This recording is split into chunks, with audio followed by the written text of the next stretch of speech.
here. There will be time for you to read the instructions and questions, and you will have a chance to check your work. All the recordings will be played once only. The test is in 4 sections. Write all your answers in the listening question booklet. At the end of the real test, you will be given 10 minutes to transfer your answers to an answer sheet. Now turn to Test 4, Section 1, on page 91. Test 4, Section 1. A man wants to find out about taking part in a dragon boat race. Listen to the conversation between the man and the woman and answer the questions. First, you have some time to look at questions 1 to 5.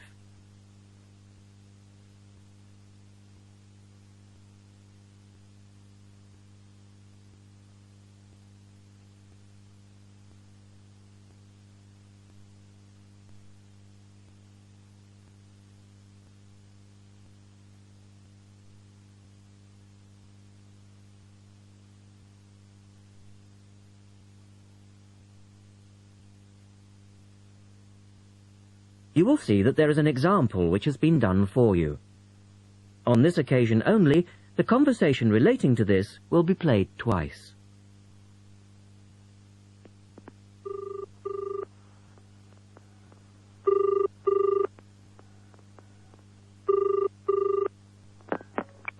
Scope Charity Office. How can I help you? Oh, hello. I'm ringing about the Dragon Boat Race that you're asking people to take part in. Oh, yes.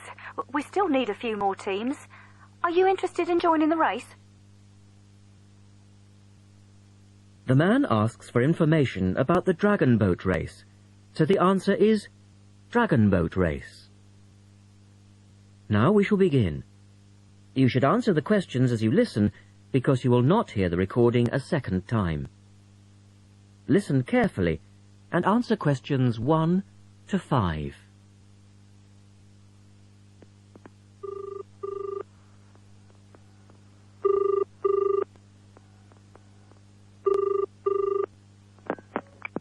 Scope Charity Office. How can I help you? Oh, hello. I'm ringing about the Dragon Boat Race that you're asking people to take part in. Oh, yes. We still need a few more teams. Are you interested in joining the race? Yes. We want to enter a team, but we don't know anything about it. Could I ask you for some more information first? Of course. I don't even know when it's being held. It's taking place on the 2nd of July. Is that a Saturday? No, it's a Sunday. It's a much more popular day and more people can take part then. Right. And where's it being held? At the Brighton Marina. Oh. I'm an overseas student. Could you spell that for me? Yes. It's Brighton Marina. That's Marina. Do you know where it is? I'm not sure. It's a couple of miles past the Palace Pier. Oh, yes. I know it. You take a right turning off the coast road, or you can cycle along the seafront. That's good. What time does the race start? Well, the first heats begin at 10 a.m, but you need to register half an hour before that, at 9:30, and we really recommend that you aim to be there by 9. It's a good idea to arrange a meeting place for your team. Right. And the race is to help raise money for charity? It is. We're asking every team member to try and raise £35 by getting friends and or relatives to sponsor them. Every crew member will receive a free tournament T-shirt if your team manages to raise £1,000 or more. Oh, that's quite good. Also, we're holding a raffle. Every crew member who takes part in the race this season will be entered into a free prize draw. Oh, what's the prize? It's pretty good. It's a holiday in Hong Kong. Sounds great. The man asks for more information. Look at questions 6 to 10.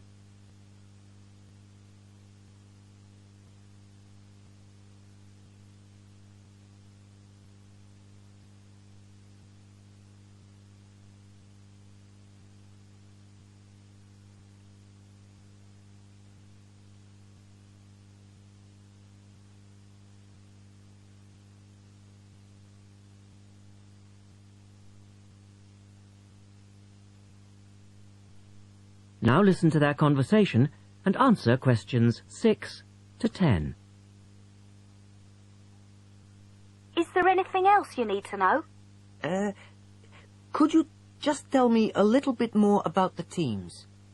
Well, you need to have a crew of 20 people for your dragon boat, and you then need to agree on who's going to be the team captain. That will probably be you. Fine. I've got a group of 20 people who are interested. Do all the team members have to be a certain age? Well, there's no age limit as such, but if you have a team member who's under 18, then they have to get their parents' permission to take part. Yes, that makes sense. It isn't dangerous, but we do have boats that turn over in the water, and for that reason we need to insist that everyone wears a life jacket as well. And you can hire life jackets from us when your team arrives. What do you advise people to wear? Well, most people wear a t-shirt, shorts and trainers. I certainly wouldn't recommend that you wear jeans or boots. In fact, it's a very good idea to bring some spare clothes. Okay. It can get quite cold and wet if the weather's bad, and there's quite a bit of hanging around, especially if you qualify for the semi-finals or the final. I see what you mean. Have you got a name for your team? Oh, not yet, no. Well, you need to decide on one and then put it on the entrance form, which I'll send you. Oh, okay. So, if you'd like to give me your address, I'll be happy to send details first class. That is the end of section 1. You now have half a minute to check your answers.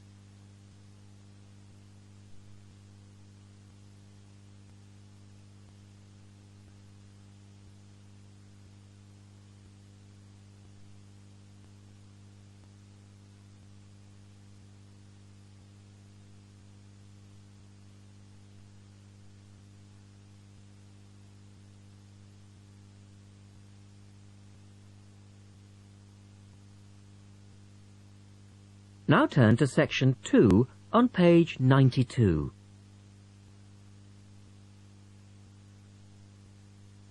Test 4, section 2.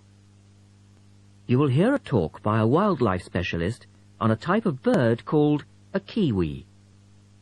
First, look at questions 11 to 15.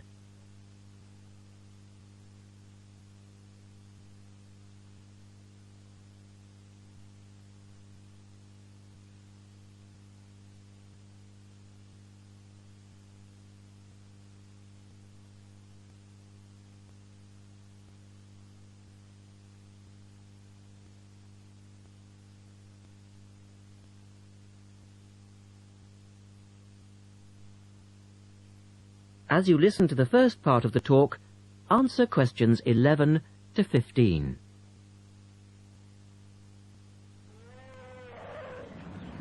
Ladies and gentlemen, welcome to Auckland Zoo on this sunny Sunday afternoon and to our special Kiwi fundraising event. My job is to tell you all about the amazing little Kiwi, and your job, hopefully, is to dig deep in your pockets. Now, for the benefit of our overseas visitors here today, I should explain first of all that the kiwi is the national bird of New Zealand, and sometimes New Zealanders themselves are known as kiwis.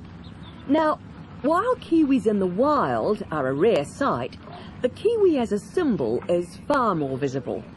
Apart from being in toy stores and airport shops all over the world, you'll find them on our stamps and coins. The kiwi is the smallest member of the genus Apteryx, which also includes ostriches and emu. It gets its name from its shrill call, which sounds very much like this. Kiwi! Kiwi! Kiwis live in forests or swamps and feed on insects, worms, snails and berries. It's a nocturnal bird with limited sight, and therefore it has to rely on its very keen sense of smell to find food and to sense danger. Its nostrils are actually right on the end of its long beak, which is 1/3 of the body length. Now, here's an interesting fact. Although kiwis have wings, they serve little purpose, because the kiwi is a flightless bird. Since white settlement of the islands, kiwi numbers have dropped from 12 million to less than 70,000, and our national bird is rapidly becoming an endangered species. This is because they're being threatened by what we call introduced animals, animals which were brought to New Zealand, such as cats and ferrets, which eat kiwi eggs and their chicks.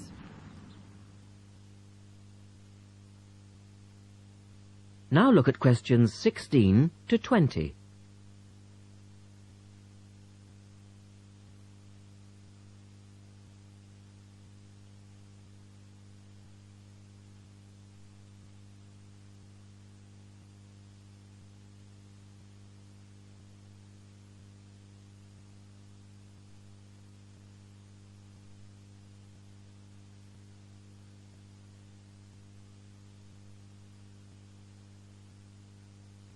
As the talk continues, answer questions 16 to 20.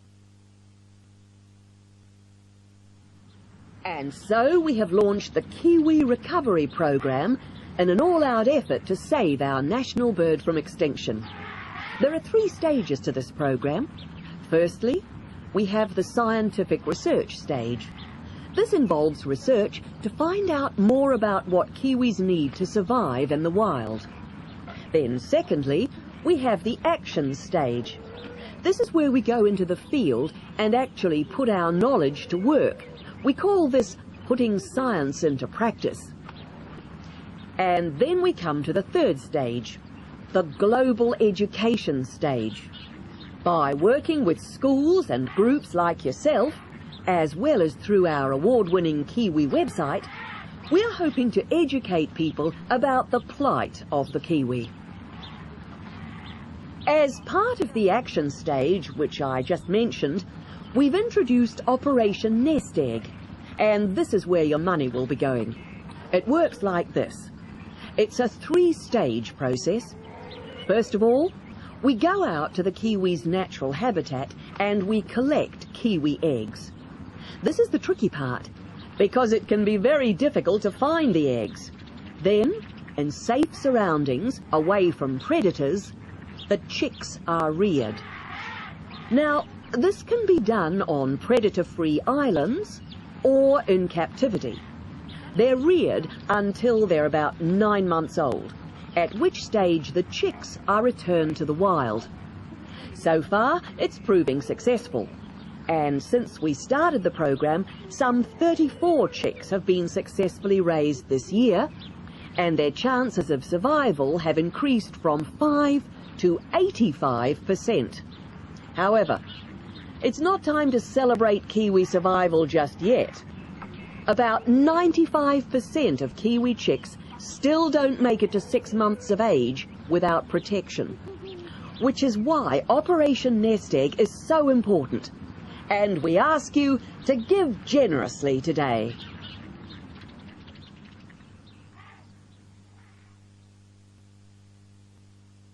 That is the end of section 2. You now have half a minute to check your answers.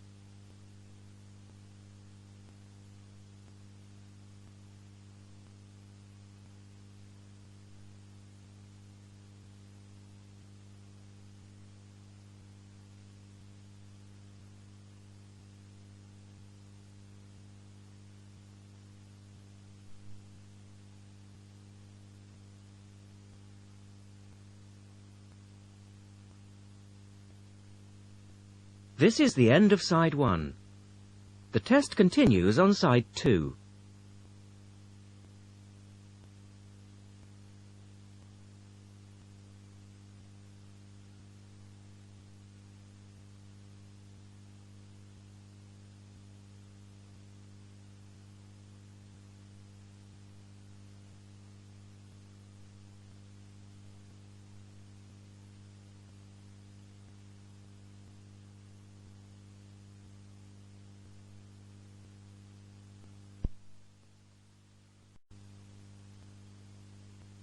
Cassette 2, side 2.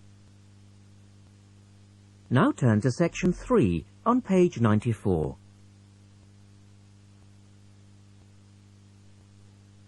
Test 4, section 3. In this section, you will hear a discussion between 3 people in a university tutorial.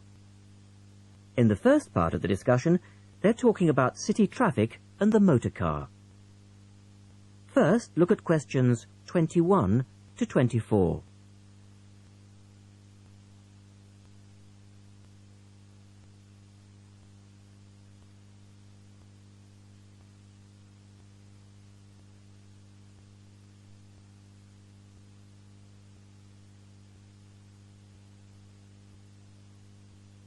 Now listen to the first part of the discussion and answer questions 21 to 24. We're very pleased to welcome Professor Isaac Nebworth to our tutorial group today. And he's come to share one of his pet passions with us, city traffic and our Western dependence on the motor car. I believe questions are quite welcome throughout. Thank you. Well, I know you're all very familiar with the superhighway here in Melbourne. But do superhighways automatically lead to super wealth, as our politicians would have us believe? I think not. Can you give us an example of what you mean exactly? Sure. Well, by continuing to encourage this dependence on the motor car, we simply create more congestion and more urban sprawl. And you can see that here in Melbourne, right under your nose. Excuse me, I would just like to say that I feel the sprawl is part of the city. The freeways mean people can enjoy the benefits of living away from the centre on larger blocks with gardens, but still be able to drive back into the city centre for work or entertainment. Well, I'm not convinced that people want to do that. And is our money being well spent? It may be okay for you now, but come back to me in 5 years' time. Let's take CityLink, for example, the new freeway here in Melbourne. Well, I use the freeway all the time. I think it's great. Ah, yes, but it cost $2 billion to build, and you could have gotten 10 times the value by putting the money into public transport. If you give the automobile road space, it will fill that space, and you'll soon find you'll be crawling along your CityLink. But surely you cannot simply blame the car. Some of the blame must rest with governments and city planners. Well, there is an argument, surely, that building good roads is actually beneficial because most new cars these days are highly efficient. They use far less petrol than in the past, and emissions of dangerous gases are low. Old, congested roads, on the other hand, encourage traffic to move slowly, and it's the stationary cars that cause the pollution and smog, whereas good roads increase traffic speeds and thus the amount of time cars are actually on the roads. Well, this is the old argument put forward by the road lobby, but for me it's clear-cut. Roads equal cars, which equal smog. Public transport is the way to go. In the second part of the discussion, the professor talks about public transport in different cities. Look at questions 25 to 30 first.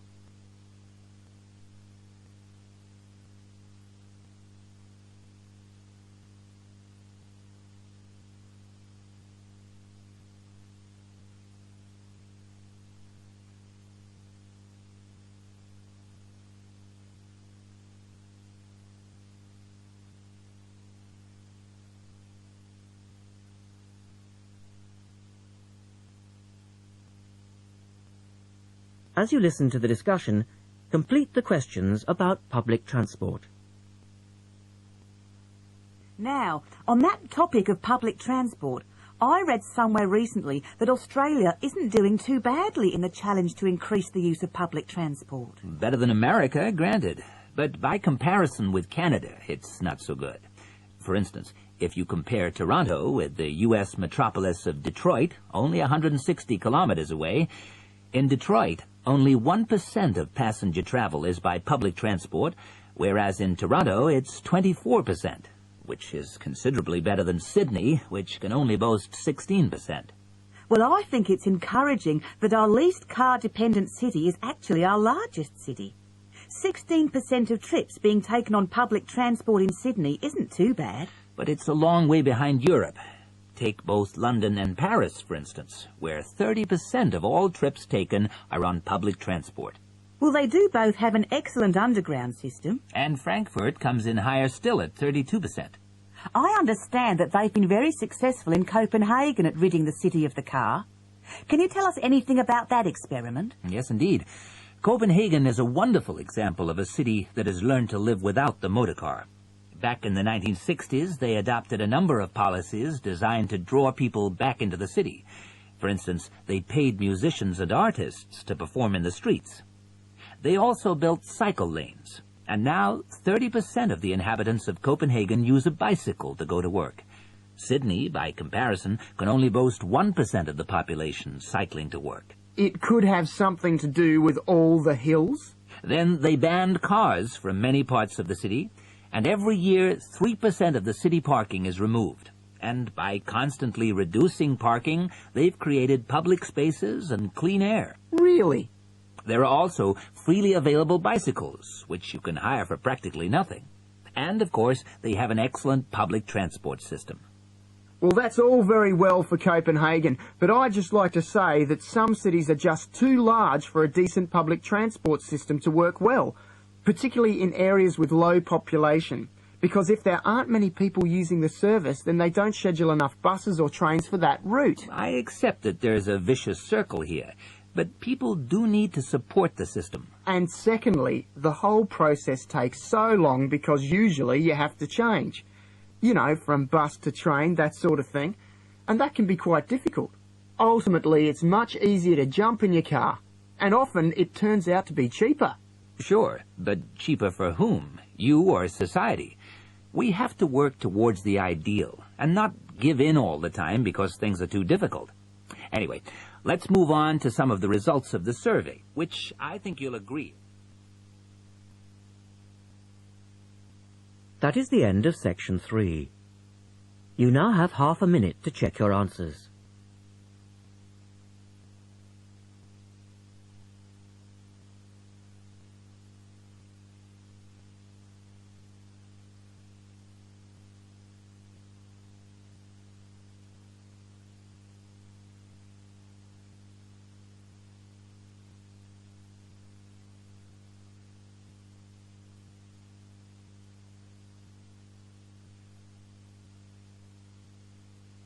Now turn to section 4 on page 96.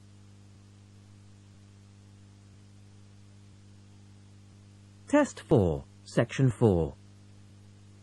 You will hear a lecturer talking about food preservation. First, you have some time to look at questions 31 to 37.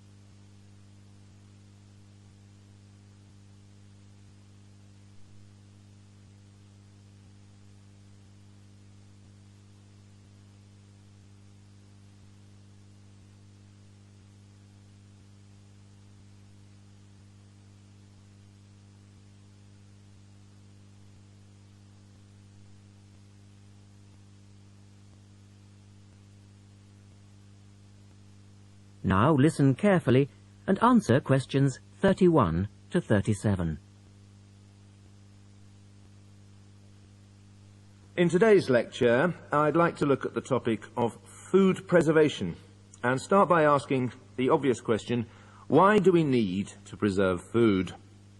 Well, apart from keeping it fresh for our daily needs, many foods, such as fruit and vegetables, are only available at certain times of the year, so if we want to be able to eat these foods all year round, we need to preserve them. We also need to preserve food for export overseas to make sure that it doesn't perish in transit. And lastly, we need to be able to preserve food for when there are food shortages. There are a number of methods of preserving food which involve both high and low temperatures, chemicals, irradiation, and drying. Let's have a look at these in turn. In the 1870s, the French scientist Louis Pasteur showed that microorganisms in food could be destroyed by raising the temperature of the food, a process now known as pasteurization. This involves heating milk to just 65 degrees Celsius for 30 minutes. A new method, the ultra-high temperature, or UHT process, involves heating milk to 150 degrees Celsius for 3 seconds. The advantage of treating milk in this way is that it lasts much longer, though I tend to feel, and I'm sure many of you would agree, that taste is somewhat sacrificed in the UHT process. Tin cans were first used in the early 1800s to store and preserve food. Just as they are now, the cans were tin-plated steel containers, and the process had the advantage of being cost-effective. Unfortunately, however, there were many early cases of food poisoning because the canning process was not fully understood at that stage. We now know the exact temperature and length of time each food needs for proper preservation, which has greatly reduced the risk of food poisoning. People living in cold climates often preserve food by burying it in the snow, and the Romans knew all about the advantages of packing food in ice. But for most people, this was not an option until the invention of the refrigerator in 1834. Today, however, refrigeration is the most important means of preserving food, because the food stays fresh without needing to be treated. However, refrigeration requires an electricity supply, and unfortunately, if the power goes off, so does the food. A variety of chemicals can be added to food, and you'll find their names listed on the labels of cans and bottles. Salt is probably the oldest of all the chemical preservatives, and was used by many ancient civilizations for many years. Sugar also acts as a preservative, and is used to preserve jams in much the same way that vinegar is used to pickle foods. Chemical preservatives are effective, but they do not suit all foods, and the processes involved are time-consuming. Another method of preserving food is by drying it. Most foods are 75% to 90% water, so if you remove the water, the microorganisms simply can't survive. When food is dried, it not only lasts a long time, but it also becomes much lighter, which is a big advantage, as this makes it cheap to store. Though some people argue that valuable nutrients are lost in the process. In the second part, the speaker describes the process of drying food. Look at questions 38 to 40.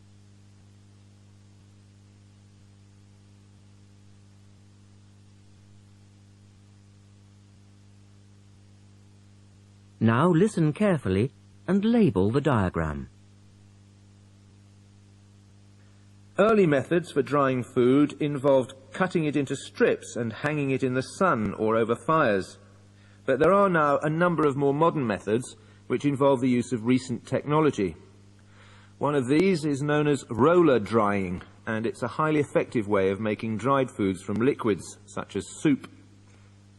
Have a look at this diagram to see how it works. Well, first of all, the hot soup is poured in at one end here. The liquid spreads to form a thin layer on a heated belt. The liquid dries as it moves along. By the time it reaches the end of the belt, all the water has evaporated, leaving only dry powder. A blade then scrapes the dried material off the roller and captures it in powder form.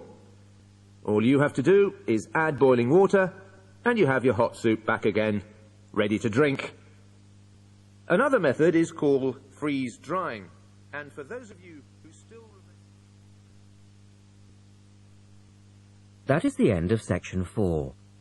You now have half a minute to check your answers.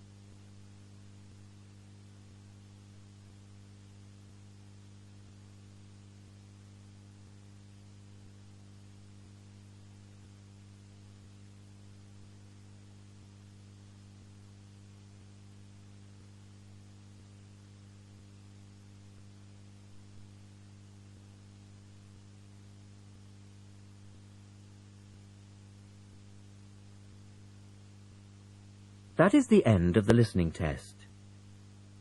At the end of the real test, you will have 10 minutes to transfer your answers to the listening answer sheet.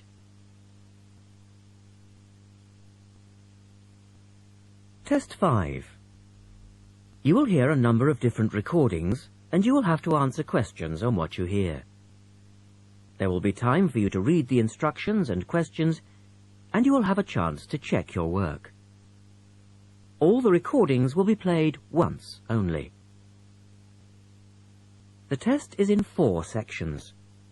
Write all your answers in the listening question booklet. At the end of the real test, you will be given 10 minutes to transfer your answers to an answer sheet. Now turn to Test 5, Section 1, on page 112. Test 5, Section 1. A man wants to place an order by telephone for some office stationery. Listen to the conversation between the woman and the man and answer the questions. First, you have some time to look at questions 1 to 6.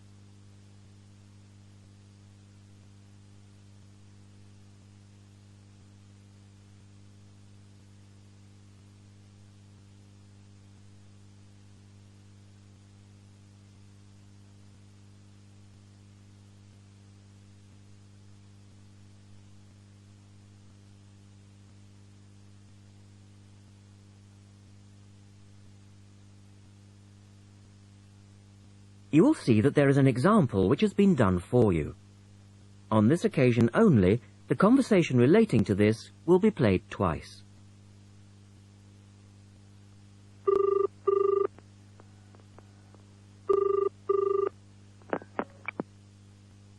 Thank you for calling Millennium Office Supplies. If you would like to place an order, please press 1. Your call has been placed in a queue. A customer service operator will be with you shortly.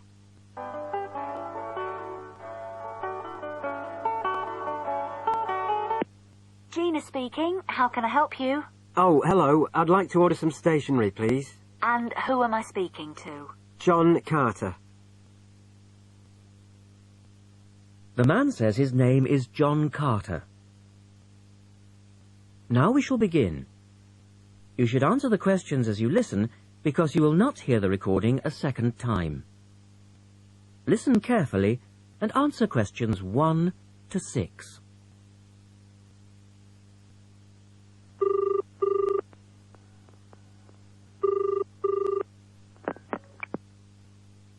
Thank you for calling Millennium Office Supplies. If you would like to place an order, please press 1. Your call has been placed in a queue. A customer service operator will be with you shortly.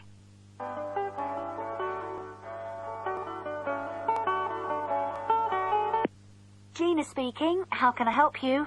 Oh, hello. I'd like to order some stationery, please. And who am I speaking to? John Carter. Right. Can I just confirm your account number and the name of your company, John? Sure. The account number is